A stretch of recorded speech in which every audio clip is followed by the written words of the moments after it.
ngende netereze neteketeke then nkwate kubo nkomewo bano nja kubalaba be bagamba so bwe kyali massive kyali kikambwe bakwaleko ne bajja ebbali waliwo seba abakyankalanyiza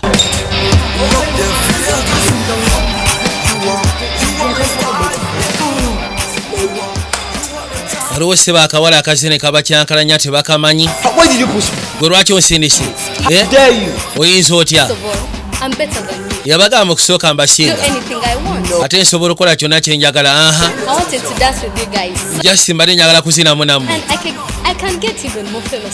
ate nsobola okuba ebyaka bino okusinga mmwe wa twala eri gasiya mbwa za ku kyalo tiisa akanga biki gwe baliko tebamanyi nga bagamba saata ndakiika na mutaano enkera waalwo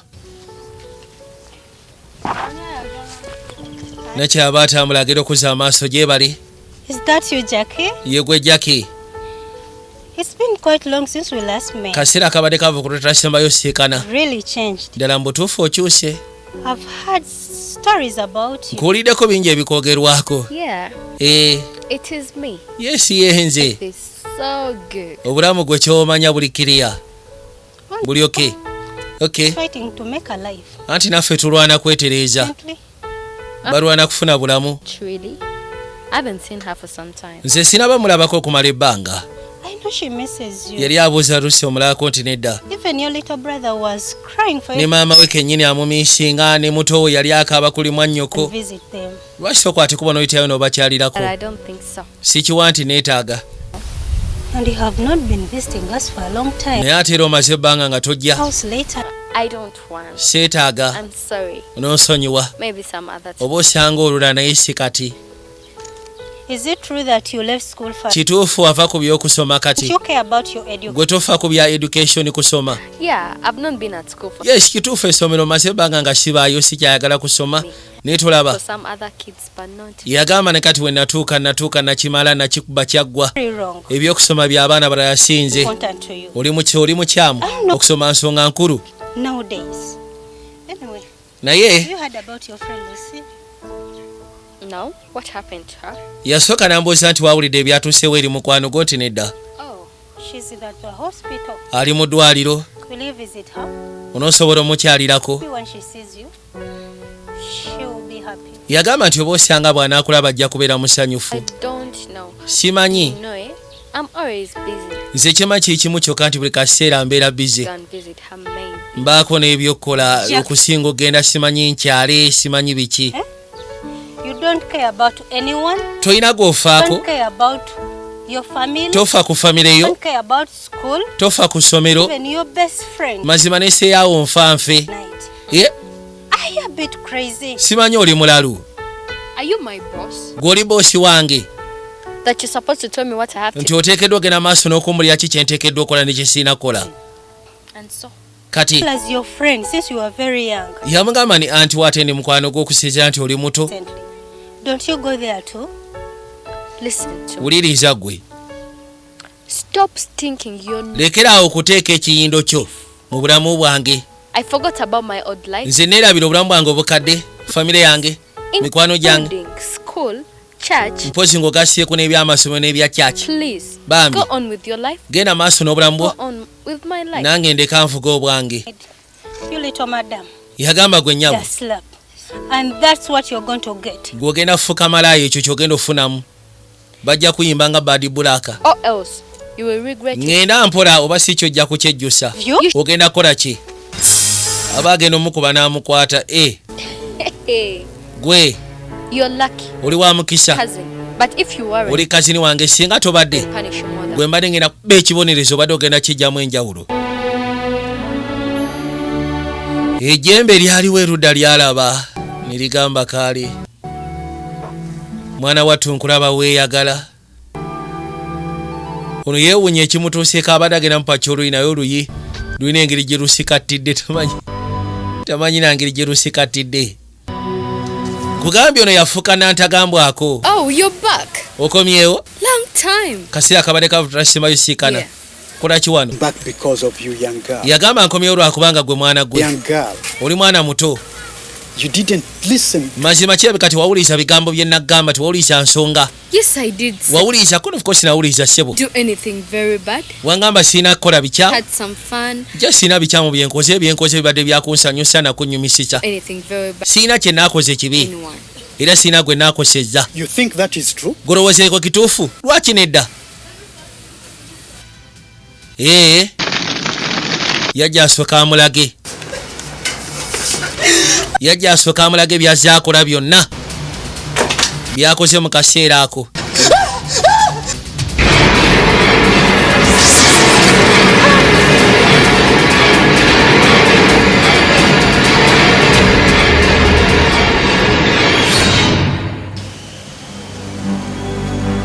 Did you ever do anything good to anyone with your magic?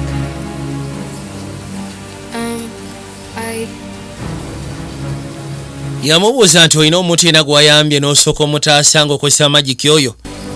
I didn't. Did you only think of yourself?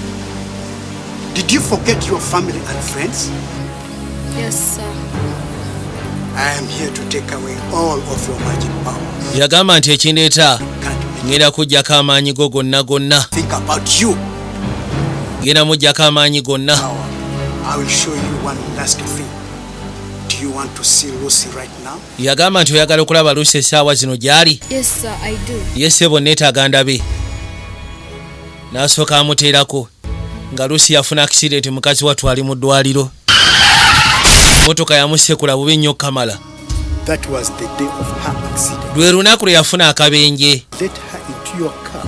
She would not have been hit by the car. Era singa bamuleka n'ayingira eggaali teyandikubizite, emmotoka teyandimusekudde. It is true. It was your selfishness that caused her to be injured. Era ng'agamba nti okwemaliriranga gwe kwe kwaleetera omwana oyo kubanga afuna ebisago. So close to death. Osegeera. Power are not for selfish, stupid people. Gano amaanyi si gaakwematira, si gaakwegira. Must remove them from you and leave you forever. Sir, please. Please allow me one last chance. I promise I'm going to use them well. You have had all your chances. No more. I'm on my knees. Yali agamba nti bamusonyiwe. Last use of them. Then I will let them go in happily. Please, sir. Give me one chance. Ani nkussa Mukama nga Alice mpayo omukisa gumu. You can trust me this time.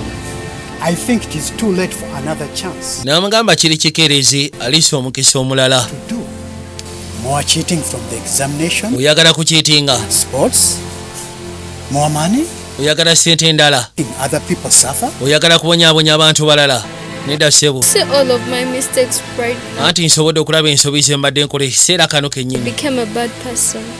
I understand that clearly now. Era ng'agamba nti yafuuka omuntu omubi ekyasobola okukitegeera kati. Yes. Bambi. To see Lucy healthy and walking around with Njagala sooka kulaba muto wange oyo. I used to do. Please. At last you are showing signs Otandise. of being a nice person. Ono agera okulaba ng'atandise okulaga signs za remorse okubanga yeekubamu mutima okusya ku byakoze. You. And she does not deserve to suffer because of you. Do it now, girl. Mugamba nti bwe kibanga ky'oyagala okukola kiri ku mukwano gwo. Kwati kuba genda okimalirize kubanga tagwana kubonaabona olw'okubanga ggwe. Funa engeri gy'osobola okumuyambamu n'engeri gy'osobola okumutereeza. Era bw'ati amaanyi.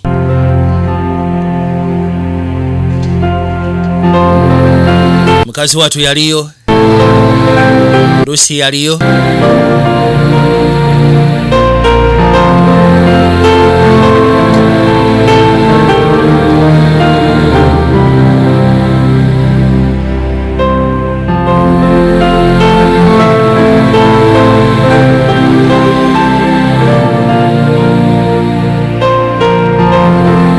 Mukazi wattu agenda okuzza amaaso ng'olowooza ate tateredde. Ebisago bye yafuna endwadde ez'abadde alina ate ateredde butereezi. N'agamba Katonda wange. Katonda ng'onjagala. N'oba ng'omponyeza nze nakati mpulira ndi kalanda.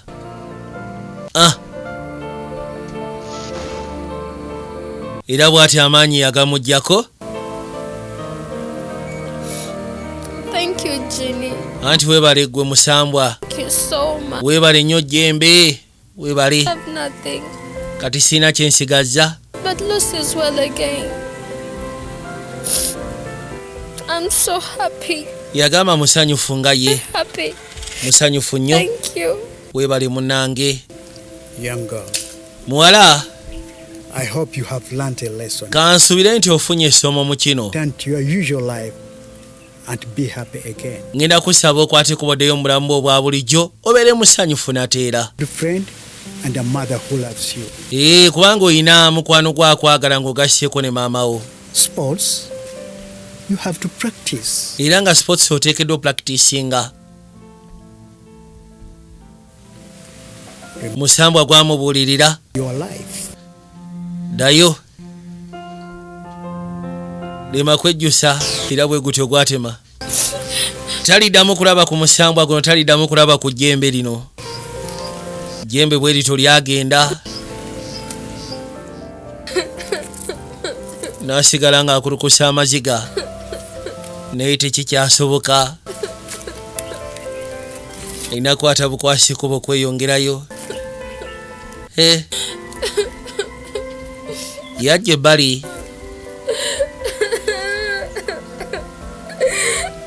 Mukazi wattu bambi abadde atandise okubeera mu bulamu obweyagasa kati bamuzizaayo mu bulamu buli obw'ennaku gwe tomanyi bwe kiruma. Oh, Mama. Azeeyo mu bulamu buli obw'ennaku. I have been bad to you. Nyinza ntya okuba nga nakuyisirizaako bubi maama. I'm back home, Mama. Awuli ayagala kuddaka naye tamanyi bwe kigenda kubeera waka maama. Back. Ayagala kuddayo.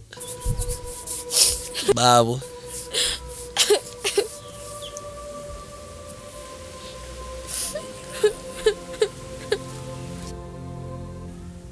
Kale weekali akaseera keetoolola.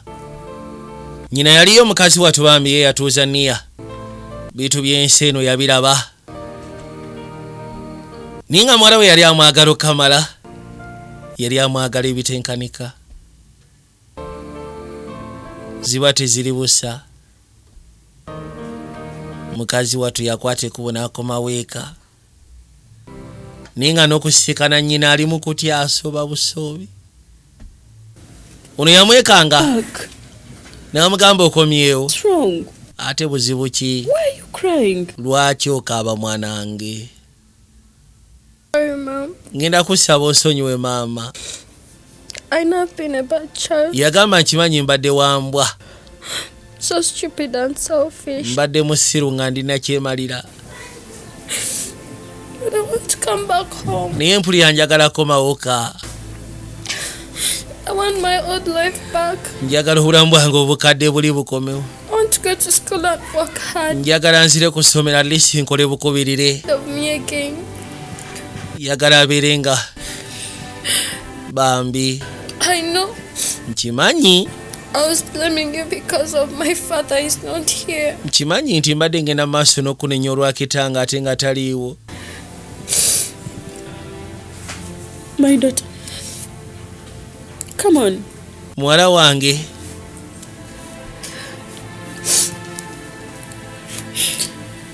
You know, God tells us to forgive. Yamugamba Katonda atusaba tusonyiwe. Love so much. Era nga nkwagala okamala. Yes, I will forgive you. Nja kusonyiwa. I miss your father so much. Era nga nange wano wendise bumisi nga kitaawe ebitenkanika. But will help with the pain. These last few days without you and your father have been too much for me to take. Yagamba nti zino ennaku ezeetoolodde ennaku entono emabega. Nga sirina ekitaawo nange kennyini zibadde zinnuma. Then we can be happy forever and again. Naye tusobola okuddamu okubeera abasanyufu bbanga lyonna nateera. Osegera. Yakakwata munaaye. N'akayisaawo erudda. Akaagalo kamala kawala ke. Eri ebbanga lino lyatabadde n'akaabadde awulira akamisinga ebitenkanika. Kakeno nga kali ebbali kasiriikiridde.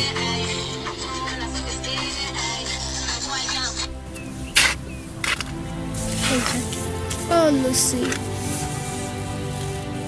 My sister. Anti Lucy ogamba ki? You're my best friend.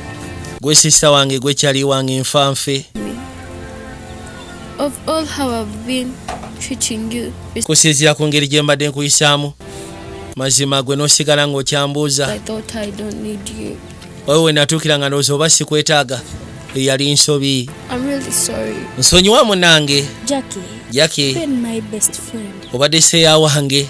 And I don't know why you've been different. Era simanyi lwaki akaseera kayise mabega obadde mwawufu. Lie. Sisobola kulimba. You hurt my feelings. Wannumya ku bye wankola n'engeri gye wanneeyisizaako. Again, I will be very happy. Naye bwe tuba tuzeemu okubeera abaseera natera nja kubeera musanyufu. Please forgive. Bambi nsonyiwa. Yes, of course. Of course era. To someone whom I loved. Of course sisobola kulekerera kuba buli muntu gwe njagala okamala seeya wange.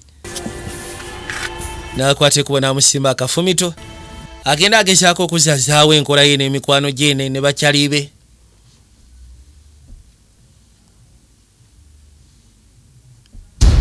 Bano baba bali erudda yajja. Kaakano akawala kaakano. What do you think you are? Gwe weeyita ki? Look at her. How could Kalengere. that? Oyinza otya? To meet you guys again. Mbadde nsazeewo nzije mbasikane nateera. I didn't mean to treat you like that. Amazima gali nti ebyatukawo saategeeza bayisa bwe ntyo. But I'm really sorry. Naye munsonyiwe. Please forgive me. Bambi munsonyiwe ku nsonga ezo. You have my respect. You Abaweera ddala ekitiibwa. dancers. And Muli badansa basuufu mbaagala. so that he blesses you in all your dances Nsaba ne Mukama asobole okugezaako bateekamu emikisa mu dansi zammwe zonna sho ze mbeerako. now. But I can't stop saying I'm sorry. Please Sisobola kulekeraawo beetondera mu nsonyiwe. Keetonde ennaku zino ayogera bulungi. Okirabye ekyo kono nkirabye. Baakwateko bajje bafune ku byokulya. Erudda mu kasupamaketi. Bwe batyo bamala obifuna ne bayitawo. Hey you girls, Gwe can you come here for a minute please?